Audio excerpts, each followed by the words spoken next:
Pemirsa, selalu ada hikmah. Masya Allah, kita balik lagi ngambil hikmah dari guru kita nih Ustadz Ari. Alhamdulillah, mudah-mudahan bisa kita tiru ya. Sekarang pertanyaannya Ustadz, apa pernah ada kejadian yang istilahnya benar-benar menohok? Misalkan ngelihat, aduh ada tetangga mati kelaparan, sampai akhirnya mau untuk istilahnya kepikiran, jalanin kampung sedekah ini Ustadz.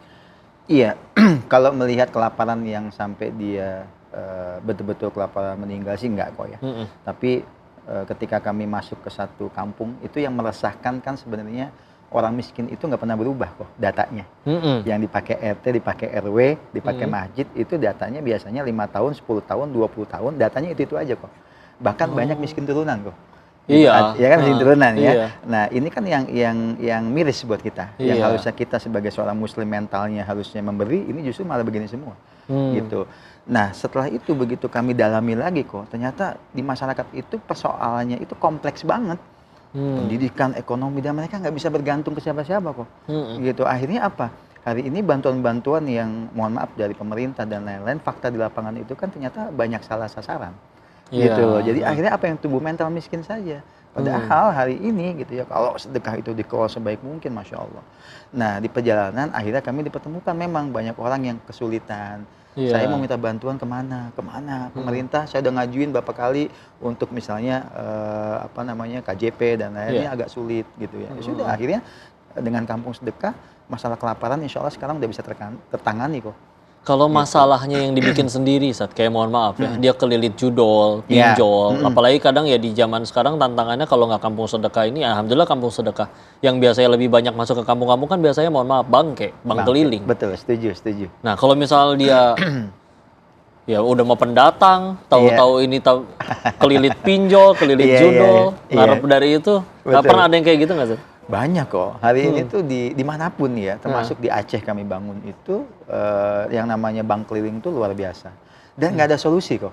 Kita hari ini kan kebanyakan solusinya pasang spanduk, bank keliling dalam masuk. Nggak bisa kok hari ini. Tetap masuk. Nggak bisa. Padahal Al-Quran kan jelas bilang perangi riba, suburkan dengan sedekah. Jadi ujungnya sedekah sebenarnya solusinya. Betul. Bagaimana ngelolanya? Nah makanya di kampung sedekah kok.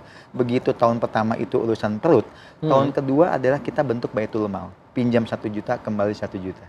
Pinjam 3 juta, kembali 3 juta. Nah itu sebagai apa? Walaupun hari ini kita belum bisa membantu yang pinjolnya luar biasa, tapi minimal jadi mitigasi kok. Gitu. Mitigasi dulu. Awalnya mereka kan sampai berani minjem ke ya istilahnya yang riba kayak gitu. Kan karena nggak ada opsi sebetulnya. Betul, nggak ada opsi. Kalau misalkan mereka tahu, oh ada yang minjemnya 1 juta, bayarnya tetap harus 1 juta, ya pasti lebih diminati kalau ada daripada misalkan ya Allah udah minjem 1 juta, cairnya 800, harus bayarnya 1.300.000. Wah. Ya. Betul kan, betul. Makanya ada kejadian unik kok. Salah satu ustazah, beliau ketua forum pengajian ibu-ibu di Jakarta Timur. Beliau kan ustazah. Beliau nggak berani tuh kalau ngomongin soal riba. Kenapa? Karena ketika beliau ceramah, pasti itu jamaahnya bilang, kalau gitu emang ustazah mau minjemin saya, yang tadi kau bilang tuh, gitu kan. Nah, akhirnya beliau nggak berani tuh dakwah berkaitan tentang riba. Tapi sekarang begitu ada kampung sedekah, beliau ngomong sendiri, alhamdulillah minimal jamaah saya udah nggak ada lagi yang terkena bank keliling. Karena apa? Udah sama kampung sedekah aja. Gitu. Ya Allah. Itu. Iya, sebetulnya harus benar-benar jadi solusi ya. Dan dengan sendirinya akhirnya bangke jadi hilang. Ketika sudah ada kampung sedekah. Karena otomatis nggak ada lagi yang mau minjem ke dia. Betul, nggak ada. Gitu. Nah ini tinggal masalah mindset aja sih kok. Pelan-pelan gitu ya. Dan tadi selain akhirnya dapat tuduhan, oh ini duitnya dipakai buat terorisme dan lain-lain. Apalagi yang tantangan-tantangan? Iya, tantangan tuh macam-macam kok. Jadi hari ini seringkali kami nih awal masuk kampung sedekah tuh biasa-biasa aja kok. Karena dipikirnya, warga saya banyak yang miskin. Uang iuran bulanan saja buat sampah susah. Apalagi diajak masuk kampung sedekah. Tapi begitu kampung sedekah masuk, Masya Allah kok. Sedekah per bulan per RT ada yang 3 juta, 5 juta. Sampai yang tertinggi sekarang 1 RT 17 juta kok. Bayangin, 1 RW sekarang per tahun itu rata-rata minimal 200 juta sampai dengan hampir 500 juta. Itu dana masyarakat mandiri, dikelola sendiri. Kebayangkan kok. Dana sebesar itu ada di wilayah. Ada yang rese nggak sih maksudnya? Ini apa nih kok main ngumpulin sendiri? Ada izinnya nggak? Gitu? Itu pasti ada kok gitu ya. Makanya saya bilang tadi, konflik-konfliknya itu biasanya di pengurus lingkungan. Awal masuk kampung sedekah biasa aja. Tapi begitu ngeliat nominalnya banyak nih kok, mulai kasak kusuk. Akhirnya apa? Udah, saya mandiri saja. Saya bisa mengelola sendiri. gitu ya, mengatasnamakan warga, padahal warganya nggak tahu apa-apa tuh, gitu. Itu kok. Jadi akhirnya yang nyampe nilep gitu ada. Kalau nilep sih sejauh ini belum ada laporan ke kita. Tapi kita kalau juga nggak mau seuzon kan? nggak mau seuzon juga. Tapi kalau yang merasa ingin, udahlah ngapain kita gabung di kampung sedekah yang gabungan semua RT gitu ya, kami mandiri saja karena uangnya udah gede, itu banyak juga tuh. Dan kalau ada yang kayak gitu ya mangga aja. Mangga aja, nggak ada masalah. Tapi memang rata-rata akhirnya begitu dia merasa mandiri, ujung-ujungnya tidak lagi programnya 6 aspek tadi saya bilang, pendidikan, ekonomi, enggak, ujung-ujungnya kesantunan lagi tuh. Hanya sebatas itu lagi aja, nggak berkembang. Nah, nggak berkembang, begitu aja ujung-ujungnya apa, laporannya yang nggak jelas.